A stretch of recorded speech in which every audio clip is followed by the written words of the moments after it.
Hello my dear learners, I am Dr. Pawan Kumar Shukla and I am professor in Electronics and Communication Engineering in Rajkumar Goyal Institute of Technology, Ghaziabad. In my last lecture, I was discussing something about the establishment of a communication link.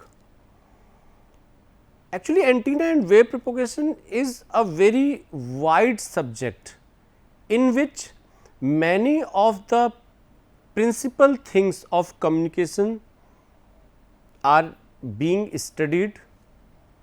Some of the things are based on the electromagnetic field theory, some of the things are based on the communication systems, and some of the things are based on the design prospects of a particular antenna. When I was discussing about the different parameters and the different fundamental things of an antenna, we must know the importance of an antenna in a communication system, how an antenna works and how positively an antenna can give its role to fulfill all the requirements to set up a communication link, how much better properties of an antenna can dominate the performance of a communication system. I was actually the basic motto or the main goal to understand the subject is to implement this particular device, this particular component in a communication system in such a way that the communication system should be 100% efficient, bandwidth wise, speed wise, everything should be 100%. But antenna is a device which is based on the atmospheric conditions, because the basic thing and the most important thing for describing an antenna is free space, a wireless system, and when we are dependent on the free space conditions, wireless communications, then it is somehow we are dependent on the atmospheric conditions or on the free space conditions. Anyway, we will study a simplified way to describe the Friis transmission equation. I will give the introduction of this Friis transmission equation, what is this and how we will apply the Friis fundamental equation of free space propagation in a communication system, how a communication link is established between a transmitter and receiver, and how the role of transmitting antenna and receiving antenna becomes very vital for establishing a very efficient communication link. So, let us start. Actually, the name Friis transmission equation, it is named by the scientist Friis, F-R-I-I-S. The equation, the resulting equation is known as the Friis transmission equation. How it comes? We will derive the equation and we will see the importance of this Friis fundamental equation of free space propagation. So, let us start with the two antennas in free space. As we know that one to one communication in free space, in a long distance communication can be held only with the two components. Between the two components, and these two components are situated at the thousands and lakhs of kilometers between them, as it is given only transmitting antenna can recognize the receiving antenna and receiving antenna can recognize the transmitting antenna when the channel between them is free space. No any advancement, no any technological description of the transmitter or receiver, no any component, no any device can recognize the signals. Only these two components in a communication system can recognize each other. So, we are talking about the two antennas in free space, one is transmitting antenna and the other one is receiving antenna. When these antennas are situated and they are separated by a long distance r, then how is it possible to establish a relationship between these two antennas? If the distance is thousands and lakhs of kilometers, how and what relationship is held between these two? It was given by the freeze, because the medium between these two is general, very clear, and that is free space. Nothing is between these two. So, one of the most fundamental equation in antenna theory is the Freeze transmission equation. The Freeze transmission equation is used to calculate the power received by an antenna with gain GR. This GR is the gain of the receiving antenna when the power is transmitted from another antenna which is having a gain of GT. This is the gain of the transmitting antenna and both are separated by a distance r and operating at a frequency f. These are the parameters which are very important to understand the derivation of this Freeze transmission equation. Consider two antennas in free space, no obstructions nearby, separated by a distance r. What happens? To define the power terms which is radiated by the transmitting antenna and the power term which is received by the receiving antenna, it can be understood with this parameter, Poynting vector. Although I have described this Poynting vector parameter in the name of power density. Power density means power per unit surface area. The actual use of this power density term, Poynting vector, actually this is defined like this: P is equal to E cross H. This is the actual notation of Poynting vector. Here I have given W just because of power term, power radiated term. So, power radiated, power per unit surface area, that is equal to E cross H. All these are vector terms. What happens? Power density means what the power which is transmitted through a transmitting antenna will be radiated in all the directions from that antenna in the sphere of radius r, and the transmitting antenna will be placed in the at the center of that sphere. It means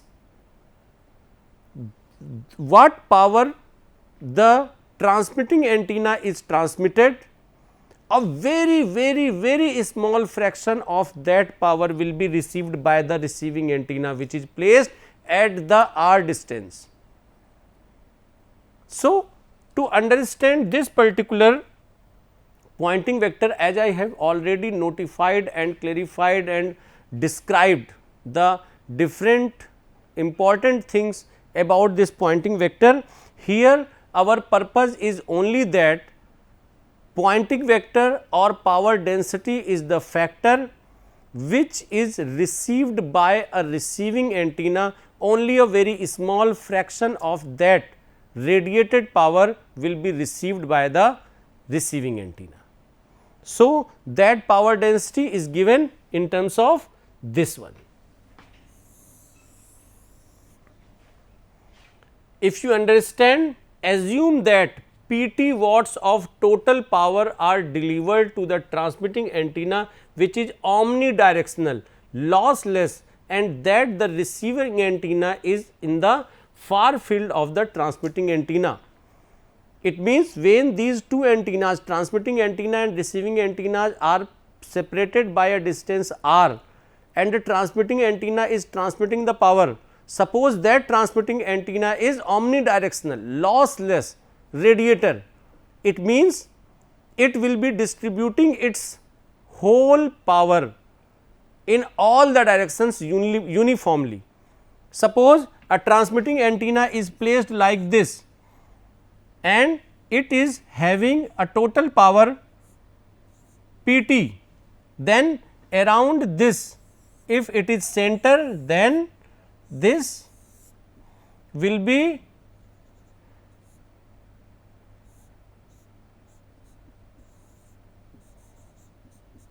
this PT will be distributed in all the directions when the distance between these two is equal to r, and this is the sphere of the radius r.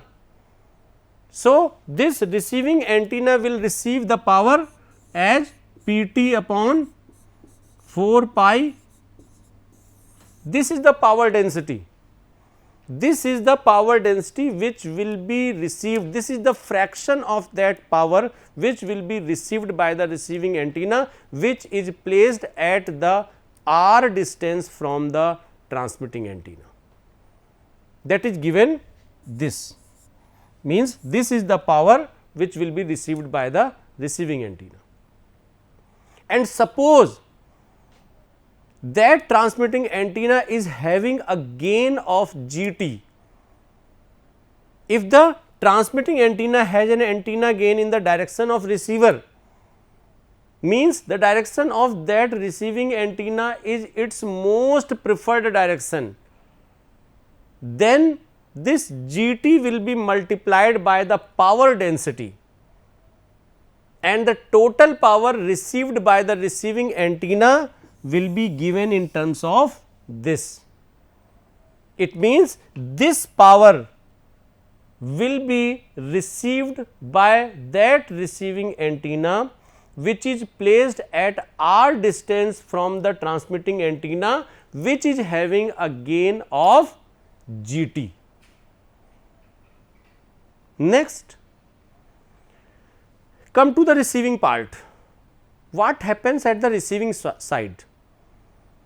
When the receiving antenna is receiving a fraction of power in terms of that PR, which is also having a gain like GR, and as we know that the gain of the receiving antenna and the effective aperture of the receiving antenna both are combined together with a formula that is given as G is equal to 4 pi upon lambda square into AE, where this G can be replaced by the maximum gain, and that maximum gain can be D or A.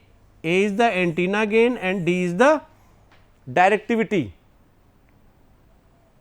So, the receiving antenna gain GR and the effective aperture of the receiving antenna can be interchangeable.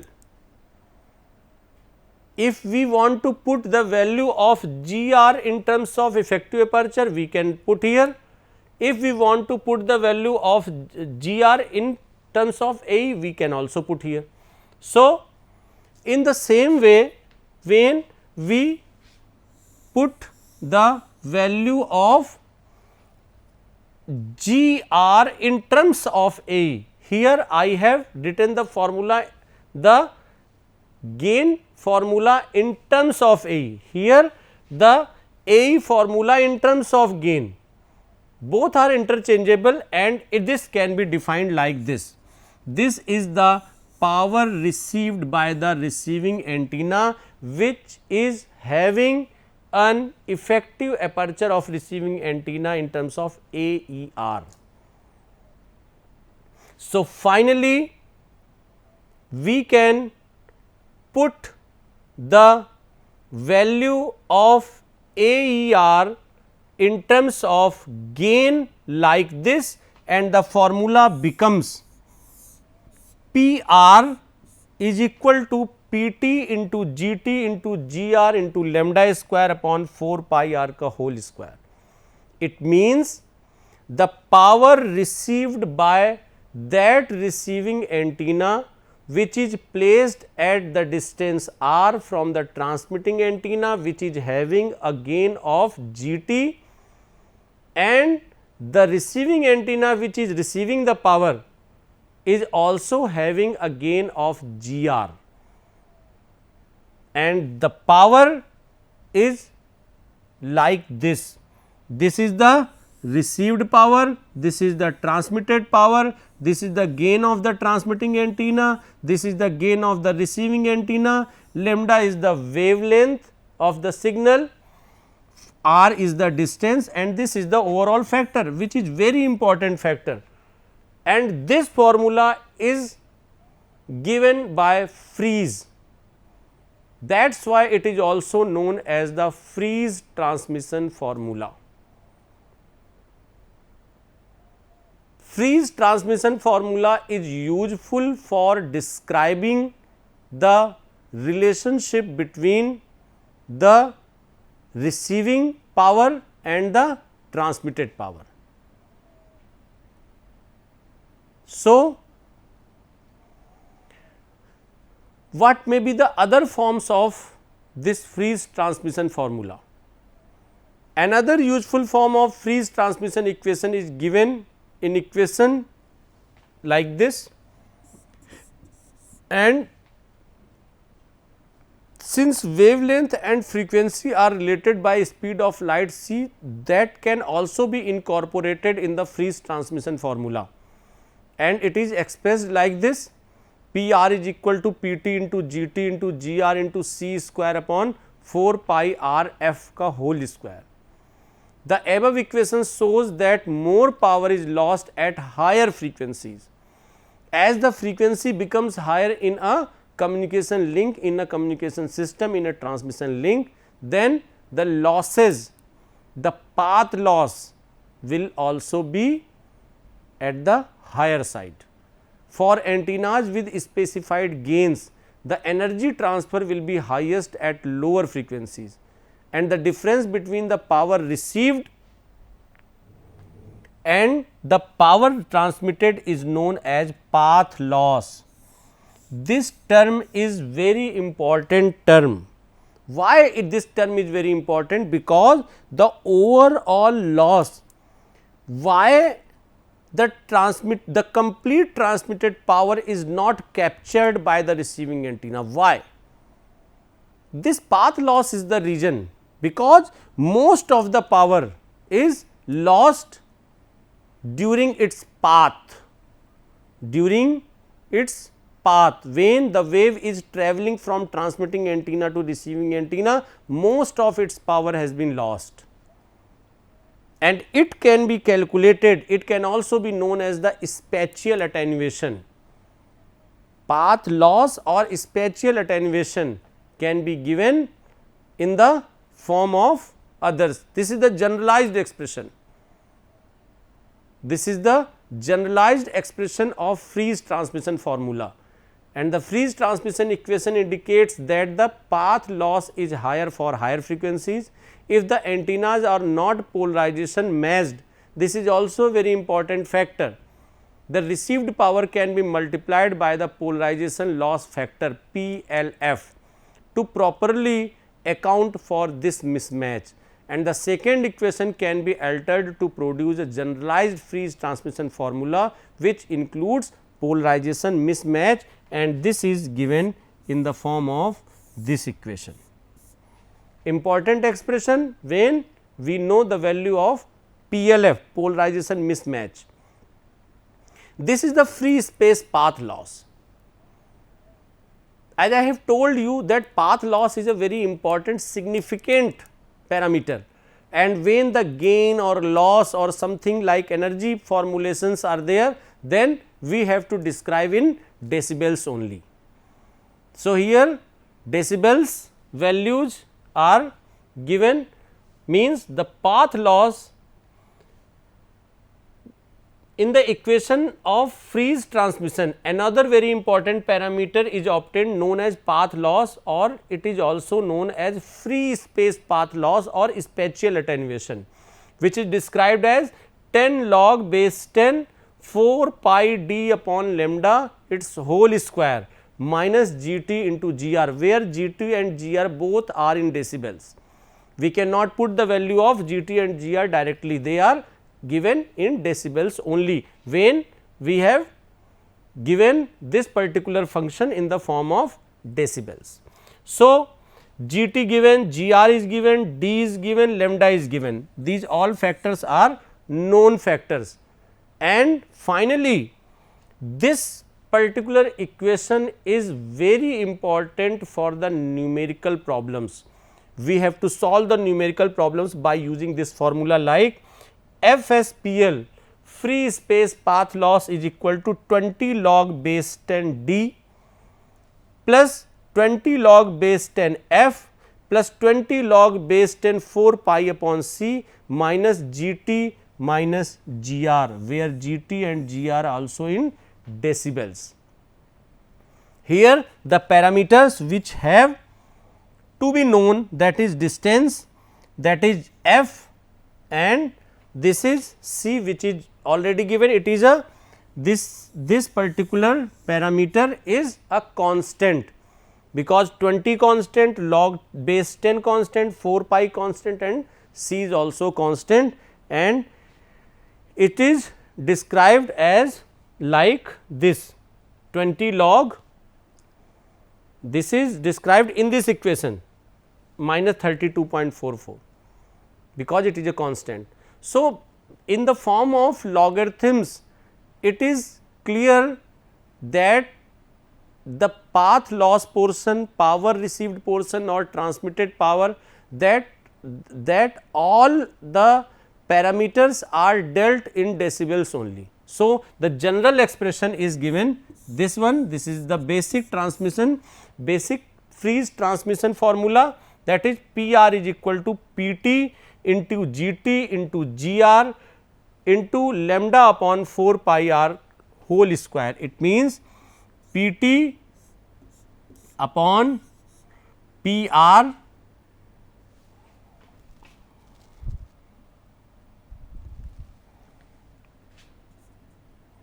and we can put here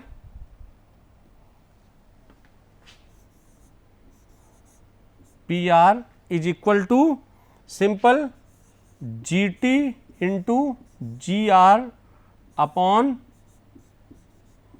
4 pi r,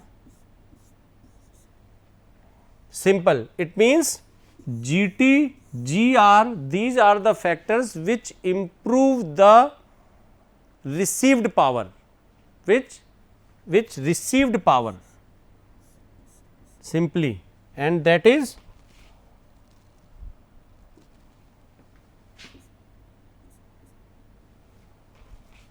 we can ratio of the received power upon transmitted power, that is given as gain of the transmitting antenna multiplied by the gain of the receiving antenna upon 4 pi r by lambda ka whole square, and this parameter, this 4 pi r upon lambda whole square, it is known as free space path loss. It is also called as spatial attenuation.